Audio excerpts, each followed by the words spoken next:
এখনই এত গরম পড়ে গেছে, জানি না আর কয়েকদিন পর কি হবে।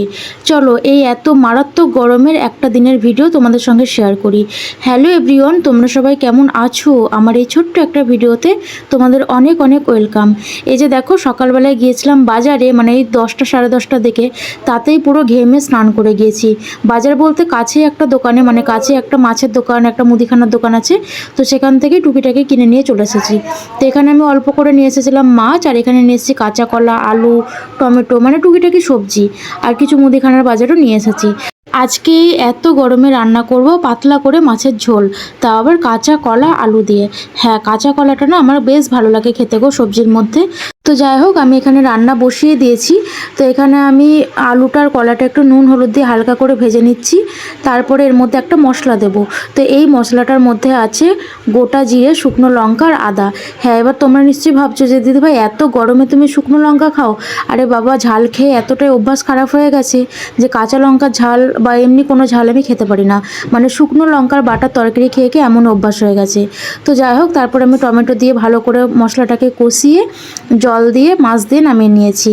তো এখানে রান্নাবান্না কমপ্লিট, খাওয়া দাওয়া কমপ্লিট। তারপরে সারা দিন, মানে সারা দুপুর আর কোনো ভিডিও করিনি। এই ভিডিওটা হচ্ছে রাত্রে প্রায় 11টার দিকের ভিডিও। মানে আগের দিন কিছু জামাকাপড় কেচেছিলাম, তো আজকে সেই জামাকাপড়গুলো পরিষ্কার করবো, আর তার সাথে বিছানার চাদর, বালিশের ওয়ার এগুলোকেও পাততে হবে। তো যাই হোক, আগে জামাকাপড়গুলো গুছিয়ে নিই, তারপরে বালিশের ওয়ারগুলো পরাবো। তোমরা নিশ্চয়ই কাচার ভিডিও দেখেছো যে আগের দিন আমি প্রচুর জামাকাপড় কেচেছি, মানে রাত্রেবেলায় ভিজিয়ে রেখে।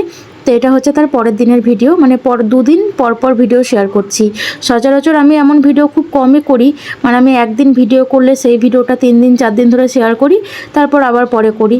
কিন্তু এই মানে দুদিন পর পর ভিডিও এরকম সেইভাবে করা হয় না। তো যাই হোক, এখানে আমি জামা কাপড়গুলো গুছিয়ে নিচ্ছি।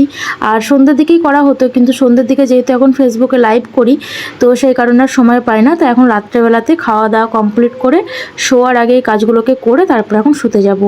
আর হ্যাঁ, তারপরে আবার অনেকের লাইভে যেতে হবে, মানে যেই বন্ধুরা আমার লাইভে আসে তাদের লাইভে না গেলে না খুব রাগ করে, ওই জন্য তাদের লাইভে টুকিটাকি যাই। তো যাই হোক, জামা কাপড়গুলো গুছিয়ে নিই, তারপরে শুতে যাব। এখন ফেসবুক এমন সব নিয়মকানুন দিয়েছে না, তো সেই নিয়মগুলো পূরণ করতে না ভীষণ টাফ হয়ে যায় গো।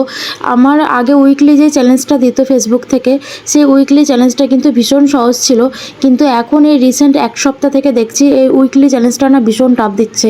মানে প্রচুর ভিউ চাইছে, প্রচুর রিয়াকশান চাইছে, এই দুটো জিনিস প্রচুর চাইছে। আচ্ছা, তোমাদের কি হচ্ছে একটু জানিও তো আমাকে।